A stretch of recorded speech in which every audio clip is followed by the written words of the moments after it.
Welcome to the April 28th Dallas County Master Gardener Association monthly meeting.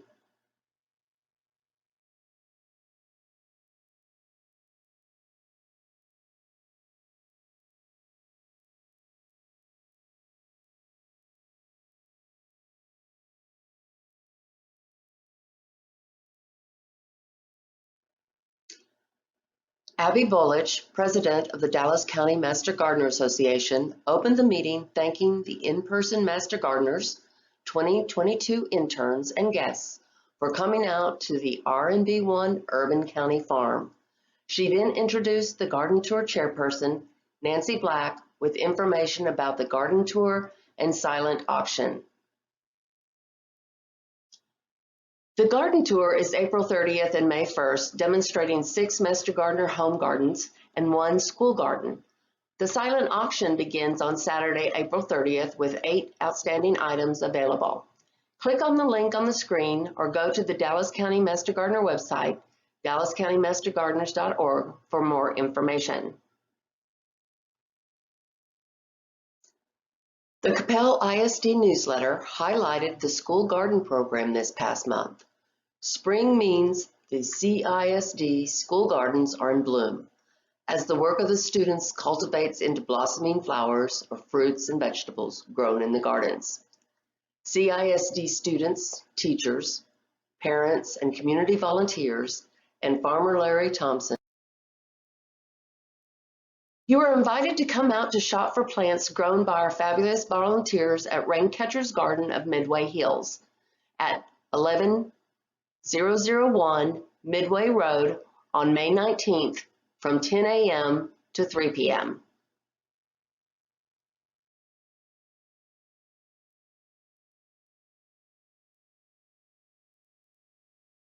The next monthly meeting will be Thursday, May 26th from 11:30 a.m. to 1 p.m. at the Walnut Hill Church at 10066 Marsh Lane. Carol Clark, Texas Master Naturalist, will be speaking about what's new in the world of monarch science.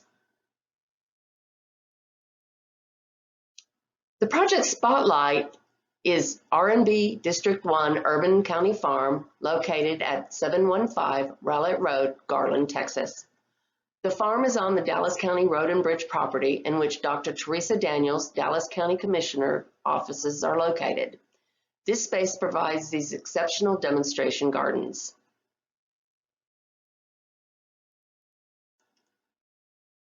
Come out and visit the over 13 acres of fun. Ask Master Gardeners questions about the following gardens and our bee apiary.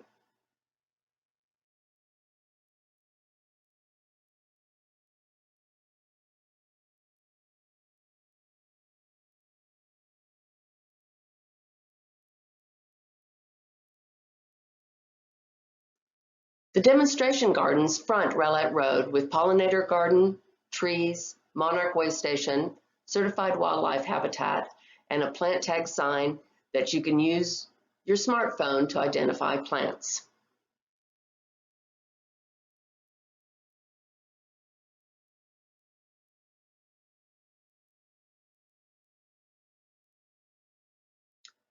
The vineyard is part of the 5-year study to identify the best grape cultivars you can grow in North Texas. Our Master Gardeners work diligently to gather research-based information for you to grow grapes in home gardens and be successful.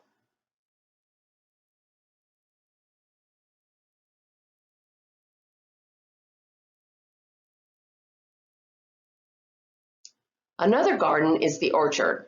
The Master Gardeners grow figs, blackberries, plums, peaches, and what do they do with all of that produce?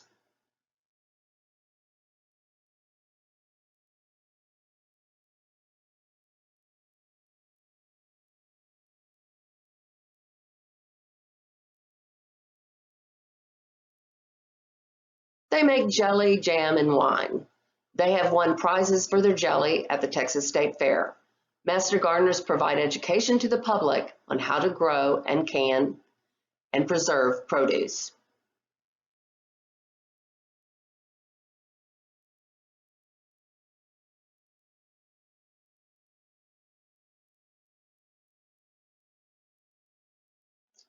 One of the newest additions to the farm is bees.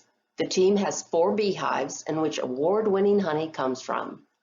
The Jelly and Honey team is in full production mode, creating new flavors and churning out batches of old favorites in preparation for Garland's Urban Market.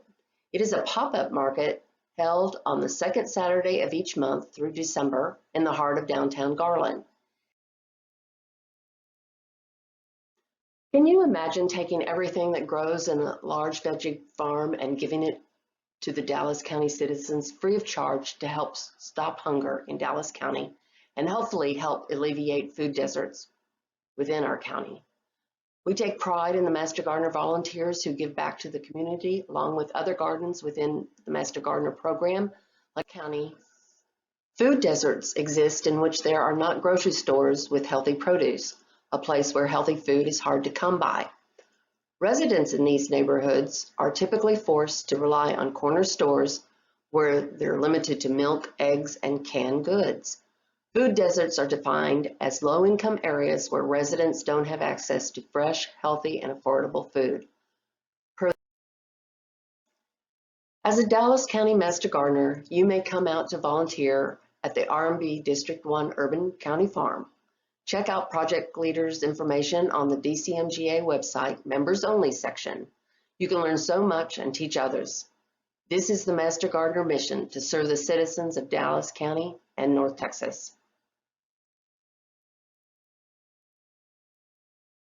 As always, we can never say thank you enough.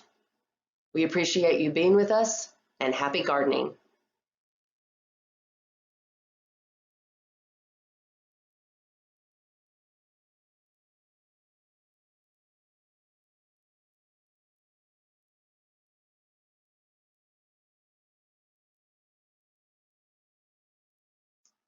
And now please welcome our speaker and new Dallas County Horticulture Agent and Master Gardener Program Coordinator, Katarina Graham, presenting Vision and Mission of Extension, Hope for Today and the Future.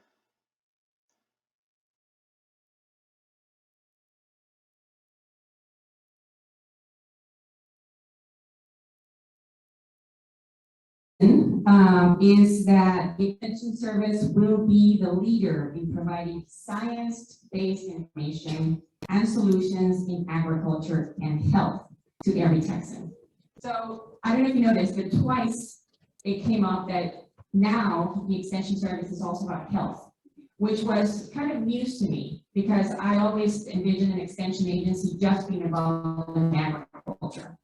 And so this is something that was, again, kind of an eye-opener for me, but it totally makes sense because when we're out there teaching gardening and horticulture, you know, the extension of that is to teach people how to use that produce that's coming out. And so I have 2 office mates or colleagues out of Dallas County, Sarah Piskey and Liz Espy, who are involved, who are actually health county agents. And so that kind of gives you an idea of the emphasis that the Extension Service is placing on health. 50% of us are in horticulture or agriculture, and the other 50% are involved in health programs. The shared values, as the extension has been kind of pressing forward in terms of, you know, we need to encourage the people, program, products, all work. And I'll tie this up in just a minute. Okay. A into boxes kind of person. That gives me context. How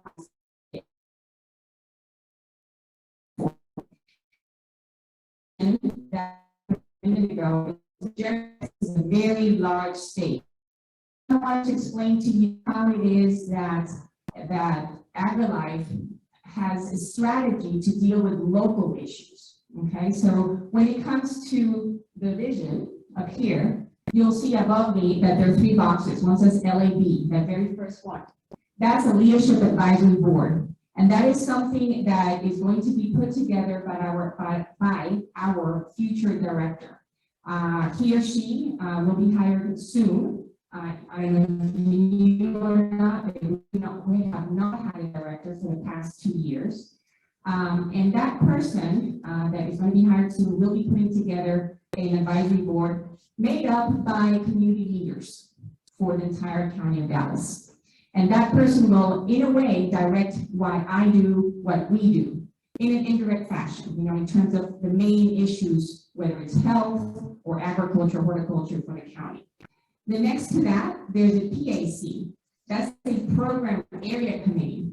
That's going to be a committee that I put together, and it's a little more narrow in focus. Now it's going to have to do with the kind of programs that I will be putting out with your help as volunteers. So anything in the horticultural area. And that's going to take me a while to build up. I'm actively working with Jeff to meet people all around the county to find those key players that will be the last one, the youth, which kind of guides the 4-H programs. What they're doing again is, trying to help the extension agent figure out what the community needs are, and then putting together the projects, guiding them, evaluating. We are science-based, with evidence-based programs. Next to that, you'll see the mission, and right under it's the agent, and that's what seems playing the largest role. I'm kind of the liaison between those committees, implementation of programs. And as of now, in the last 2 months, I've been involved in the 4 main roles, but I'm sure will change as we go. And so the program design, development, implementation, evaluation, I have really not started that yet. I hope to start that soon, maybe in the summer and fall. And I can't get started without the committee, and I'll explain in a minute why. But of course, mostly what we've been doing is lots of outreach events, lots of consultations. We see once or twice a week churches, organizations, schools that want to start community gardens and want to know how to go about it, and whether, we kind of have to guide them and let them know this is a lot of work, it takes a lot of money, it takes a lot of people, and so they need quite a bit of guidance with that. And then finally, in the last box you see, to a certain degree, I'm still going to be collaborating quite a bit with the health agents to put out programs. So every now and then I'm involved in their program, they'll just ask me to participate with them, which I'm happy with. And so once again, you see that for both the vision and mission, at the very, very bottom, before I move over to the values, I have volunteers. I have you guys. And so this has been emphasized to us over and over again by extension, that is thanks to you that we can make all of that happen at different levels. And so again, I'm going to read to you something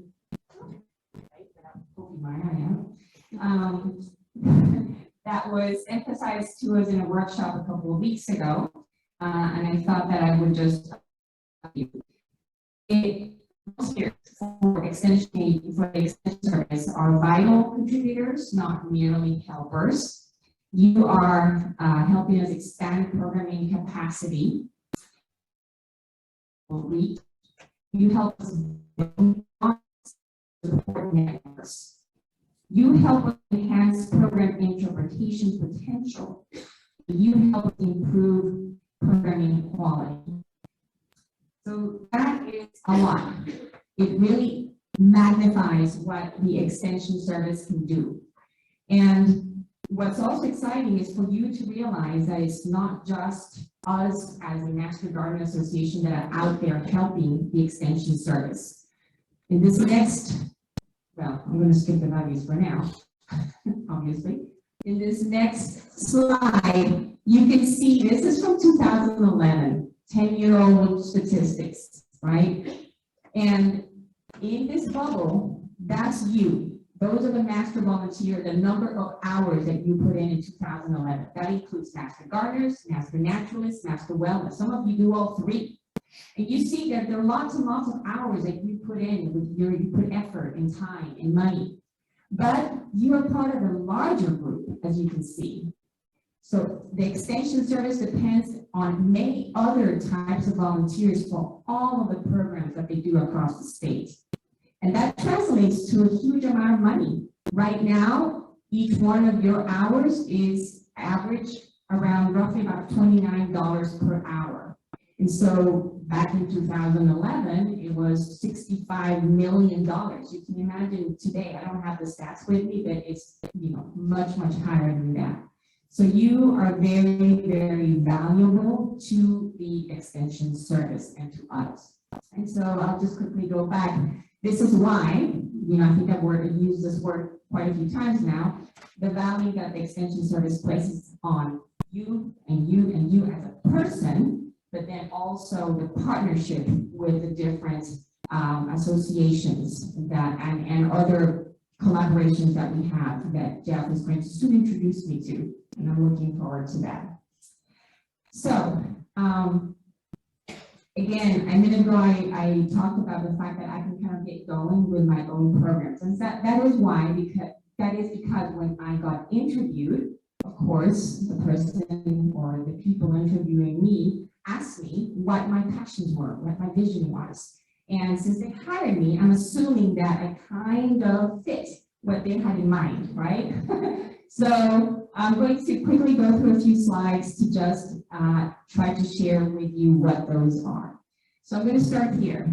And I'll say I have two main ones. And I'm going to start with the first one that has quite a few slides. But number one, I really dream with the day when the city of Dallas and all the other cities across this nation and the world have citizens who are earth stewards, who are environmental stewards, right?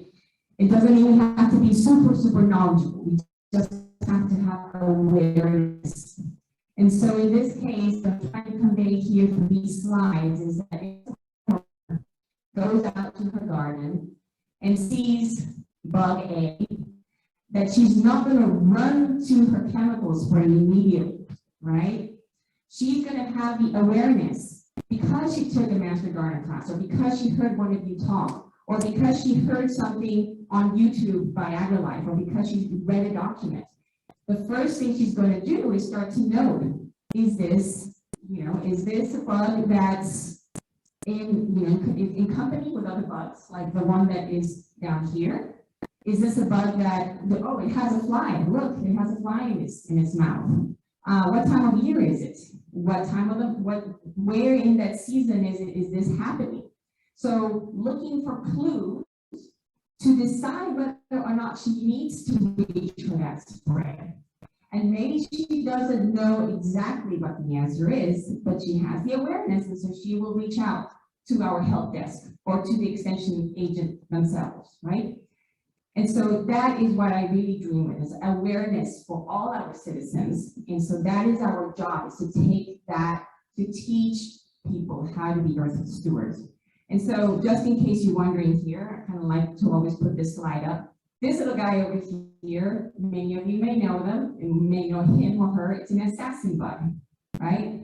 So it's a predator. We want to keep him there. We don't want to spray him, right? Because he's working for us. These guys down here, even though they're very similar, the way they're baby stink bugs or baby stink bugs.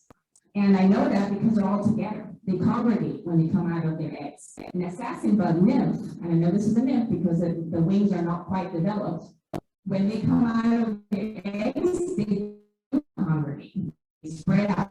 They don't want to be fighting over the same fly, right? And so these are the kind of things that you don't necessarily need to know, but again, I just need the awareness to be out there, that there are good bugs and bad bugs. And this is just an example, right? We teach our citizens about the soils and the mulches and the importance of all these things. So I hope that we can get there. That is the next slide. So not all of us work on our yards, right? Because I'm working, or because my yard is too big, or because I had surgery last week. Whatever the reason, many of us hire landscape companies. And so landscape workers are another huge part of our citizen and our city that needs to have awareness about the earth kind practices and principles. And because many of these workers are on a guest visa, they're on the H-2B visa, right? They bring them in when they're needed, whether it's farm work or landscape or hotels or what have you.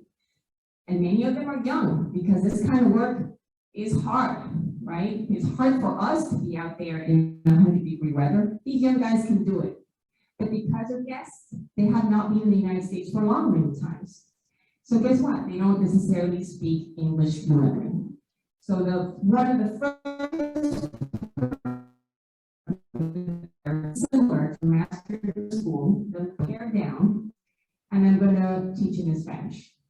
Why? Because I speak the language, and so it kind of makes sense that I can put together that, and hopefully, if some of you are fluent, I'll be more than happy to join me in that effort, because I want it to be something that is recurrent, something we continue to do. And so we will work with private landscape companies, we will work with Parks and Recs departments, we will work with the city of Dallas, so that we can hit not only our own yards, but our parks, our corporate grounds, everything that you see on a daily basis that's being worked on.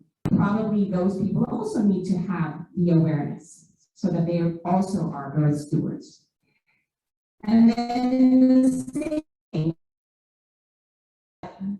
different group are the HOAs. So I have to kind of take a deep breath when I talk about HOAs and water conservation, because it's my pet peeve and has been for years. And again, I said I was not new to Texas, right? So I lived in Houston for 15, 20 years. And even back in 2011, when we were having a bad drought and we had fires all over us, and we went to kind of almost the last level in terms of water conservation. One evening, I came back from some late evening thing, it was midnight actually. You drive down the boulevard of my subdivision, and of course the water is just going full blast, right? The grass is looking great, but there's a river, literally a river, that's just going down storm sewer. And that's just not acceptable, not acceptable. And I am not sure what the deal is with HOAs. I don't know if it's the people on the board that don't understand it, that they need awareness, or is it irrigation company people that need awareness? I'm looking forward to working with our water conservation specialists, which is housed over at the Coit Road Agri-Life Center, and with the turf grass specialists, so Becky Bowling and Chrissy Seeger, who some of you may know or may have heard of. So I'm hoping to join forces with them so that we can create, again, a series in which we're going out and creating awareness with the HOAs. So, my 3 dreams. Similar, or well, so now something a little bit different, but my second passion, and this comes more from being a mom. Now, being a mom for 20-some years, kids are not home anymore, but you're always a mom. And so it's health, right? Health and nutrition. And once again, I really wasn't that aware, but I have become very aware in the last 8 weeks that I've been here, that Dallas happens to be one of these cities where there's quite a few areas that are considered food deserts, right? And why is that? Well, because they cannot access healthy food. There are no grocery stores around. And so the only option is to go to the local fast food or to the mini marts, right? And so then we end up with our kids who are dealing with chronic diseases, obesity, diabetes, asthma, all kinds of things that could be prevented, right? That's the main thing. They can be prevented. And so I have been learning that Dallas does have quite a swath in terms of food deserts. So everything that's in the pink there, all of those areas do not have access to a grocery store. And so this is where, again, we can come in and help, right? And I'm not suggesting that we can solve a food system issue, right? We can't suddenly convince grocery stores to come into these areas. That's a larger beast that we cannot tackle. But we can show people how to grow their own food. And that's what's so beautiful about what has been done here at this urban farm. And such a great job that Jeff has done, because he's created a model where we can either bring people out here and then show them We can even do this on concrete. So whatever little park, whatever little lot you have in your area, and there are plenty of vacant lots in these areas, we can start to grow food, and you can do it replicate it in your own backyard, right? Hopefully in the meantime, all of the food system issues can be solved, but it's very complex. And I'm still trying to wrap my head around about why it's the case, but it just is not something that can be solved overnight. But us together, we can definitely, from now, you've already been doing it for the last 2 years, teach people how to grow their own food. And once again, I reiterate that then, after what we do, come the health agents, and they teach people how to harvest, how to can, how to preserve, how to prepare it in a healthy way, right? Not just fry everything, or not just saute everything in butter, right? So